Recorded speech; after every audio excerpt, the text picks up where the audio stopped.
Thanks very much for joining me here today, Dr. Forbes. This is going to be going through just the basics of creatine and just some questions that we got in from different people. So I think the best place to start is obviously with what is creatine? Yeah, creatine is made up of 3 amino acids, arginine, glycine, and methionine. And with those 3 amino acids, you can actually, within your body, you can make creatine. You can also get creatine from a supplement as well, or you can get creatine from food sources. So things like red meat or fish are probably 2 of the best food sources. However, to get enough creatine from food sources alone is actually quite difficult. For example, herring has a lot of creatine in it, but you'd have to consume over a pound of creatine or a pound of herring a day, get 5 grams of creatine a day. So it's quite difficult to do with food sources alone. So that's why a lot of people supplement, and that's why we show a lot of benefits of creatine with supplementation. There might be a little bit of difficulty recruiting participants for the pound of herring study. Yeah, you could also do it with milk, but you would just have to consume about 100 cups of milk a day. So I think an important point there too, Scott, is that it's actually found in the body and we can actually consume it from food. You know, it's not a steroid or a gateway drug, as I've heard you mention previously. Yeah, it's absolutely not a steroid. Yeah. Very good. So then a question we got in was, what do you recommend in terms of like the loading phase or the maintenance phase? And do you even recommend the loading phase, or for what individuals may this apply? Yeah, so those are all great questions. So traditionally, what people do is they will do a loading phase. So they take 20 grams a day for 5 to 7 days. And that 20 grams would be separated into 4 different doses throughout the day. And then after that loading phase, you do a maintenance phase, which is traditionally 5 grams a day. But we know that if you don't do the loading phase, you can actually get to the same muscle creatine content level. It might just take a little bit longer. And the other thing that we've shown is if you give a relative dosing, so a bigger person might just need a little bit more. So we give 0.1 grams per kilogram per day of creatine. And we've shown that that is a very effective strategy to see some of the benefits of creatine. Excellent, excellent. And then in terms, is there a need for these break phases, or could somebody just continue to supplement indefinitely? Yeah, so that's a great question. And actually the science isn't very clear on that because nobody's actually looked at cycling creatine versus, so going on and off creatine versus non-cycling of creatine, and tried to compare those two in a single study. But we've actually done studies where we've given creatine for 32 weeks, for example, and there's no detrimental effects associated with that. So the studies that we typically do, the longer duration studies, I know Darren Kandow and Phil Chillibeck are just finishing up a 2-year study, and they give it the entire 2 years, and there's no detrimental effects to that. So you don't have to cycle on and off creatine. And correct me if I'm wrong here, Scott, too, but doesn't the International Society of Sports Nutrition, in their position standards 2017, they have said that like up to 30 grams for 5 years has been supplemented in clinical populations without any adverse health outcomes for the biomarkers of maybe kidney or liver function that they've looked at? Yeah, absolutely. And there's also a recent systematic review and meta-analysis in females that showed that creatine is extremely safe as well. So there's multiple kind of big organizations that are looking at the science and suggesting that creatine is an extremely safe supplement, probably one of the safest supplements you could possibly take. for sure. Um, then there was an interesting one that came in as well in terms of vegans and vegetarians. So those, if somebody was following a vegan or vegetarian diet, would creatine work differently, or would there be a different response, or how does that work? Yeah, so a couple things. So in 2003, Dr. Darren Burke, kind of a friend and colleague of mine, also with Phil Chillibeck and Dr. Darren Kando, they looked at vegetarians versus non-vegetarians and their responses to creatine supplementation when combined with training. And they showed that the vegetarians actually responded better to creatine supplementation. So they got bigger and stronger muscles compared to the non-vegetarians. So that might just be associated with obviously dietary differences. So if you're not consuming fish or red meat, you're probably getting less creatine in your diet. So the supplement has a bigger effect.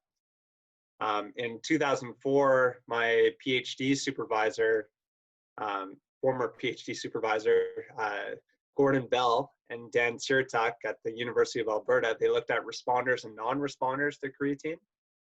And kind of two key things that they found from that study. One was people who responded better to creatine had lower muscle creatine content to start out with. And so that's typically vegetarians will have lower muscle creatine content. They'll respond better. The other factor was they had more fast twitch fibers. So we have kind of two general fiber types, so fast twitch and slow twitch. If you have more fast twitch fibers, you actually responded better to creatine than if you had more slow twitch fibers. And was that then, Scott, because maybe is creatine like stored, is there more creatine stored in the type 2s, or was there a kind of different mechanism? Yeah, exactly. There's going to be more creatine in type 2 fibers, just kind of their metabolism. They're going to utilize that anaerobic metabolism more, and you can store more creatine within those type 2 fibers. So they did muscle biopsies in that particular study, and they looked at changes over with creatine supplementation. And then recently as well, there's also a review by Mojtaba, Keely Shaw, and Phil Chillibeck. So you hear Phil Chillibeck a lot with creatine. He's one of the gurus. But they recently did a review looking at vegans and vegetarians in responses to creatine supplementation. So check out that review as well if you're interested in that area. Yeah, for sure. I second that. It's an excellent piece of writing.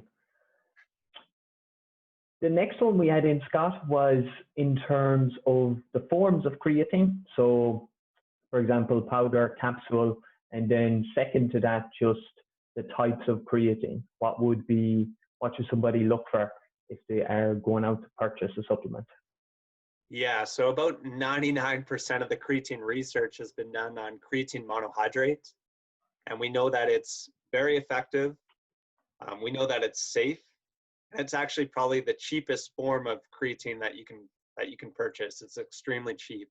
I always suggest to people to consume creatine monohydrate. There are other different types of creatine out there, and none of those types have been shown to be superior from a performance advantage compared to creatine monohydrate. So there's some that show maybe they can, enhance their bioavailability, although it's typically very small and often those studies need to be repeated. But there are some potential candidates, but right now the answer is clearly creatine hydrate is be all right now. And I would suggest powder form. It's just easy to mix it with a liquid. You can consume it with protein and carbohydrates, for example, to help with the creatine uptake. But creatine monohydrate is the go-to. And you can again correct me if I'm wrong on this one, but isn't there a dissimilar price tag with some of these other forms of creatine too compared to the creatine monohydrate? It's quite cheap and quite yeah, available, absolutely. Yeah, absolutely. So the other forms of creatine are typically more expensive. So if you go into those supplement stores, they're going to try to sell you or upgrade you to these other um, different types of creatine, but it's not necessary. Very good, very good. And this Don't let them next fool question, you. this next question ties into a piece of research that you guys have published recently. So it was, what is the best time to take creatine, if there is a best time? Yeah, that's a great question. So a couple of years ago, we did a small review, and we showed that creatine after training led to slightly bigger muscles compared to creatine before training. But we've collected more data with kind of a better design, a within subject, and we're currently trying to publish that research where we actually found no difference between creatine before training and creatine after training. Recently, actually today, just came out, we showed that you can take creatine during training. And that's another viable strategy that people might want to take. Essentially, you can take it before training, during training, or after training. I would suggest to take it in close proximity to your training to get the best kind of bang for your buck. And yeah, so that's kind of where the research is right now, suggesting that creatine timing isn't a big factor. And probably the most important thing is that you take creatine consistently. So whatever works for you is probably the best thing. So if you prefer to take, a pre-workout that contains creatine, then great, that's good. If you like to take creatine after training with your protein shake, perfect, that works as well. Or if you want to take creatine during your training session, that's another great strategy, and they all work before, during, or after. I'm just getting a visual of that study. I can just see somebody bicep curling, creatine, bicep curling, creatine. Exactly. So they did 18 sets throughout their training session. And after each set, they essentially took a sip. So it was all measured and controlled, but they would have, after each set, they would take a sip of creatine. So Very good, very good. If I ever make it over to Canada, I'll make sure to sign up for some of those studies. yeah, you'll get jacked. I digress. This one is moving in a little bit of a different direction, but still obviously on the same topic. But somebody was just asking about creatine for brain health or for cognitive function. Is there maybe and some research to support that creatine could improve cognitive function? Yeah, absolutely. So we know that if you supplement with creatine, you can increase the creatine content within your brain. And so if creatine is converted to phosphocreatine, and that's essentially like stored energy. And so if you do something that requires energy, you can break down phosphocreatine and you can produce energy or ATP. And so it's used in your brain to help a whole bunch of things happen, the cellular processes within your brain. And been studies to show that if you take creatine, you can enhance memory or learning or attention, all those things. And so there's been a growing body of literature to suggest that creatine can improve brain health. And now they're kind of branching out and they're looking at, can creatine be benefit before concussions? So could it be protective? Can it help recovery? And all these questions right now, in theory, perhaps creatine could be, but we need more research to conclusively say that creatine can improve those things. But there's definitely a growing body of evidence that suggests that creatine can improve your brain health, which is pretty cool. The bus is moving in the right direction. Yeah, definitely, yeah. Forgive me if I'm putting you on the spot a little bit here with this one, Scott, but there was just out of personal interest as well. And obviously, I'm sure most of us would like to get more sleep, but wasn't there some research as well looking at people that were sleep deprived and those who maybe supplemented with creatine? Yeah, was well, we know that if you don't get enough sleep, um, so if you go out and party too much and you don't sleep, the next morning, usually your cognitive function goes down. And so they've shown, there's been studies to suggest that if you take creatine, your function doesn't go down much. So it attenuates that sleep deprivation decline in cognition. There was another pretty cool study in rugby players where they looked at a passing accuracy test. So they assumed that passing accuracy would require kind of more focus and more kind of brain activity versus just like a motor task. And what they showed was if you're sleep deprived, passing accuracy went down in rugby players. But if you took creatine, it went down less, or it barely went down at all. So if you have athletes that are sleep deprived or nervous the night before a competition, don't get a good sleep, perhaps creatine could be a viable strategy to enhance their cognition. For sure. And that's there's so many different areas that it can potentially benefit, that it's nearly a no-brainer to go ahead and supplement with it, because, and I'll just move on to this question because it's probably the next natural route to take. But would there be any populations that you would tell not to supplement with creatine, or would there be any situations where it might be contraindicated for certain athletes? Yeah, that's another great. It's like I said before, it's one of the safest supplements that's on the market and that people could possibly take. It's been shown to be beneficial for both younger individuals and older individuals. There was a recent review, I think it was last year or the year before, showed that it was safe for adolescents. So across kind of the whole age spectrum, creatine has been shown to be of benefit. I would still probably suggest that people that have kidney problems or kidney diseases to obviously consult with your doctor before supplementing with creatine. But anyone else, it's essentially a very safe supplement. And then in terms of the endurance athlete, I know creatine is typically associated with muscle and power. I've heard you previously on a great podcast talking about some of the benefits for an endurance athlete as well. Yeah, so the one, I guess, side effect of creatine is potentially weight gain. So something that endurance athletes need to be aware of. So for example, runners, where you obviously have to carry your body weight for long distances, it could actually be detrimental for your performance. But it's also been shown to reduce muscle damage and inflammation following endurance activity. So if you're not running for an Olympic medal, and you just want to be less sore and have less muscle damage after running a marathon, then this might be a supplement that you might consider.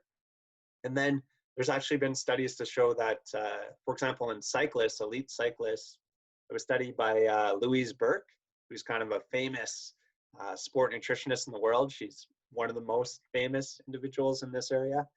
And she showed that creatine in combination with carbohydrates can enhance cycling performance. And I believe that they looked at a 120-kilometer race. And every 10 kilometers, they either did a 1-kilometer sprint or a 4-kilometer sprint. And they showed that creatine can enhance the sprinting capabilities later on in the race.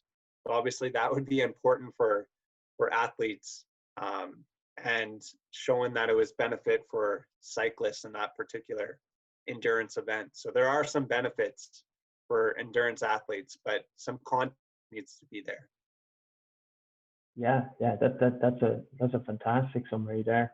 And I suppose even you could use it periodically too, like if you're trying to maybe gain some lean mass in the off season, and then if you were worried about it, or if you didn't want to take it during your competitive season, that would also be an option. Absolutely.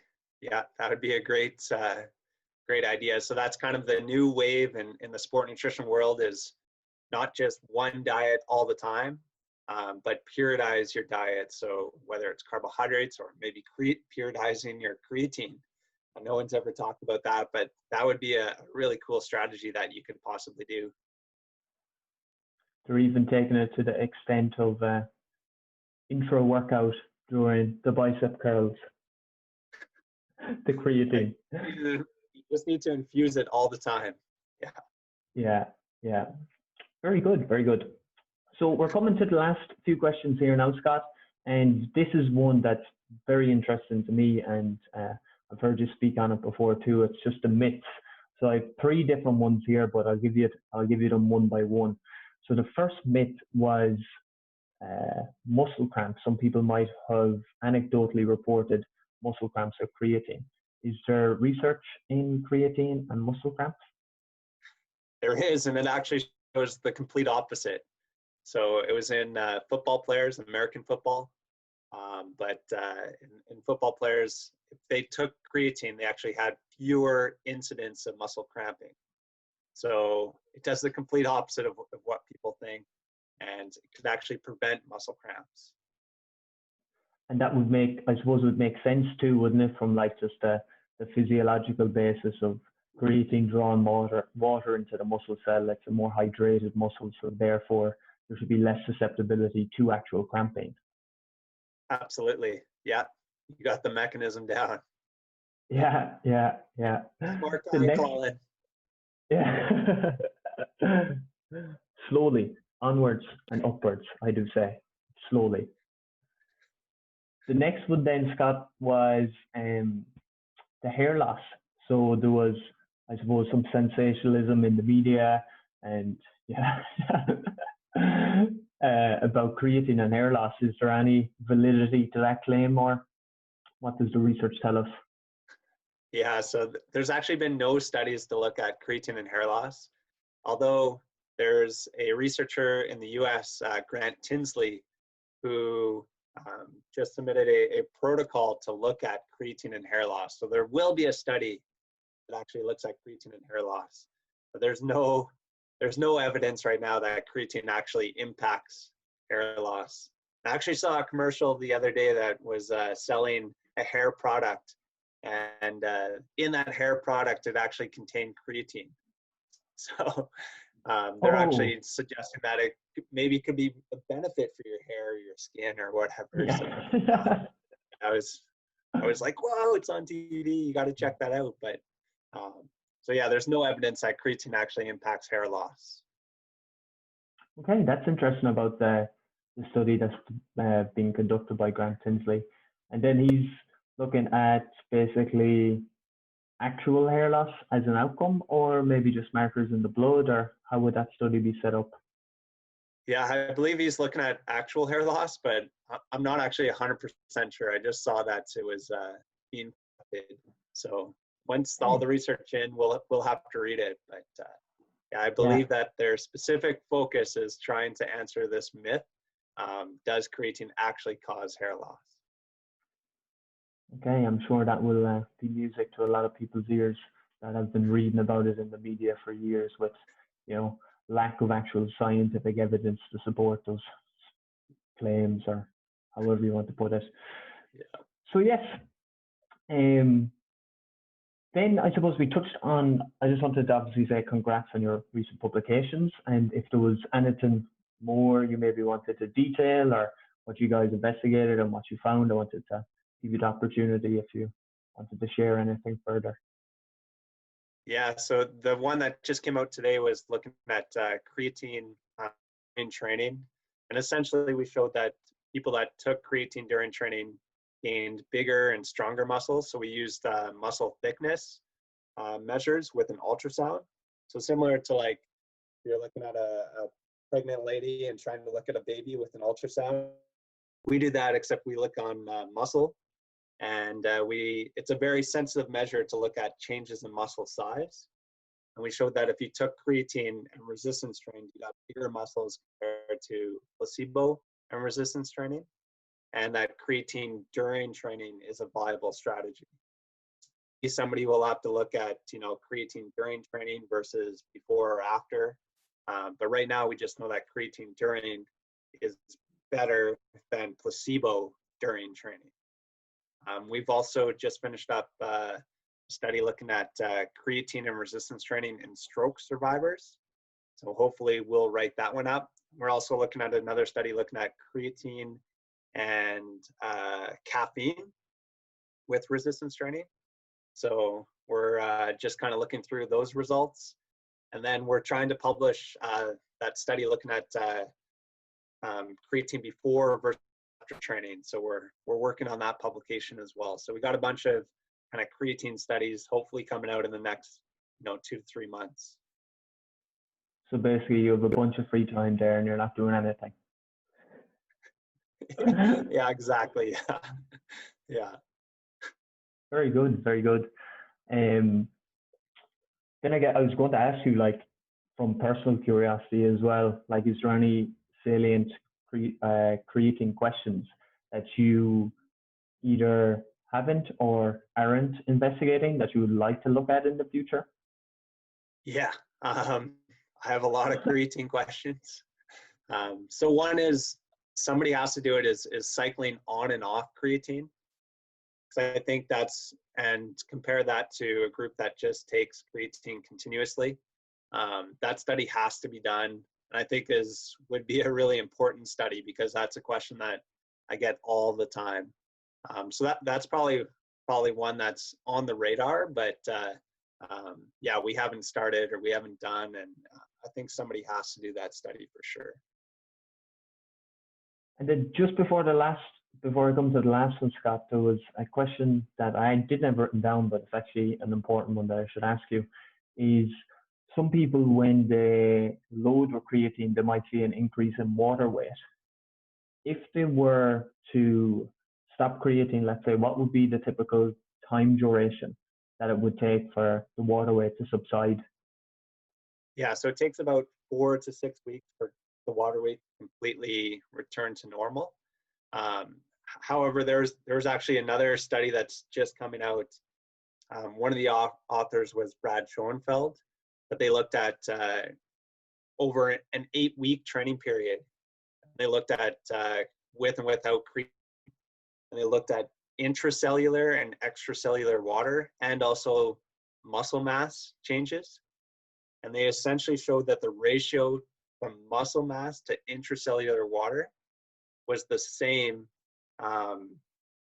from before training to after 8 weeks, which suggests that that water retention that's sucked into the muscle wasn't actually it wasn't like your muscle was just full of water and created this like water retention, I don't know, big balloon or something inside the muscle. It was stimulating that lean tissue mass to actually grow. So that's a cool study as well. I just saw the abstract, so I need to kind of dive into that study and to look at the actual findings. But it was suggesting that after 8 weeks, it wasn't like your muscles were just full of water and happened. It was actually stimulating the muscle to grow, and the ratio between muscle mass and intracellular water stayed the same over time. Yeah, that's a super interesting one as well. You know, one of those studies that really needed to be done because there is this kind of I don't know, thoughts, or you hear it in passing comments sometimes when people are like, oh, it's all water weight. It's like, no, you might need to pair it with resistance training, but there's plenty of studies that show out there that resistance training and creatine usually outperforms just resistance training on its own in terms of lean muscle gain. So absolutely. Yes. So then, Scotty, the last one I will ask you is basically just a take-home message. If I suppose somebody was to stop you in the street, or if you have any final words for the people that was listening, here's your time. Yeah, so creatine is, as I mentioned, it's one of the safest supplements. It's been shown to be effective at enhancing muscle health, but also can potentially enhance brain health. And something we didn't touch on, but it might also be important for bone health as well. So not my research, but Darren Kandow and Phil Chillibeck are just finishing up a 2-year training study with creatine and showing some benefits on bone health. So those results will be really interesting. And so there's lots of benefits to creatine supplementation. So something that somebody might want to try or consider is creatine. Yeah, and then I suppose the only thing I would add on to that is, there's no real side effects whatsoever if you are a healthy individual, apart from maybe this little bit of weight gain if you do load it. And as Scott has detailed, you can go at this a lower dose for a longer period of time and still reach the same destination. So that mitigates the risk of putting on this weight if it's something you're adverse to. So yeah, there's no real reason not to go ahead and try it. And creatine monohydrate, if you are looking into buying a specific form, would be the one we'd recommend. And with that, Scotty, thank you very much. I know this is our second time doing it. Thank God we had no technical difficulties today, not too much. So yeah, thanks so much for your time. No doubt we could have spoke for about 2 hours on this topic, but have a good rest of your day. Thanks very much. Thanks for having me, Colin. We'll see you later. Appreciate it.